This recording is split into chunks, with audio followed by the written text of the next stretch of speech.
এই দোয়াটা ভাই কেউ কখনো ছাড়বেন না। আল্লাহ তাআলা আমাকে যখন বুঝজ্ঞান দিয়েছেন, এই দোয়ার কথা যখন আমি জেনেছি, বহু আগে থেকে, আমার তখন কৈশোর ছিল, আমি তখন ছাত্র ছিলাম, তখন থেকে এই দোয়া আমি নিয়মিত পড়তাম। বিশেষ করে যারা অবিবাহিত আছেন, আল্লাহ যেন ভালো জীবন সঙ্গিনী মিলাই দেয়। যে সমস্ত বোনরা আছেন, ভালো জীবন সঙ্গী যেন আল্লাহ মিলাই দেয়। এই দোয়াটা অন্তঃস্থল থেকে পড়বেন।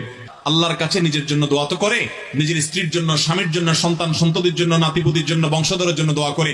রব্বানা হাব লানা মিন আজওয়াজিনা ওয়া যুররিয়াতিনা কুররাতা আয়ুন ওয়াজআলনা লিল মুত্তাকিনা ইমামা।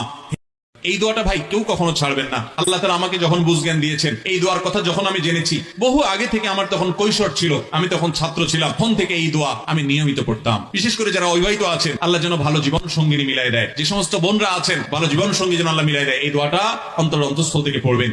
আল্লাহর কাছে নিজের জন্য দোয়া তো করে, নিজের স্ত্রীর জন্য, স্বামীর জন্য, সন্তান সন্ততির জন্য, নাতিপুতির জন্য, বংশধরের জন্য দোয়া করে। রব্বানা হাব লানা মিন আজওয়াজিনা ওয়া যুররিয়াতিনা কুররাতা আয়ুন ওয়াজআলনা